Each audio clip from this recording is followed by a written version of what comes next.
Այդպես պարոն Պարոն Աբրամյան, եկեղեցու դեմ էս արշավի վերաբերյալ ինչ կարող եք ասել։ Պահանջում եք ապօրինի հեռանա։ Ո՞վ պահանջի։ Ալիքով Փաշինյանը հեռացնում է։ Բայց իրան հաղթում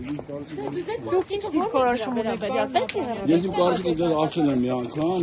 երկու անգամ էլ եմ ասում, նույն բանը կրկնում եք ամեն անգամ։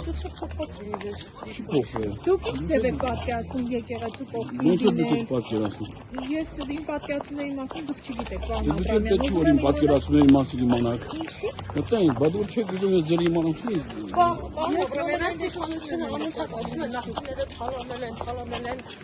ապօրինի ոգի հետ կապված վարույթներ ուսումնասիրություն կան։ Դուք ևս նախկին իշխանության ներկայացուցիչ եք, ինչ կարող եք ասել։ Թալանել է հանրապետականը։ Որ պետք է ընդդրել ասում եմ ես։ Որտեղ է պետք։ Հիմա որ գնում եմ ասում եմ։ Եկեք մազդացիկ լսեք։ Կամա չընկնեք, կամա։ Հա, դիգնեք դիմադել հետո մեզ կմեղադրեք։ Այս ճանապարհները անգիր գիտեն։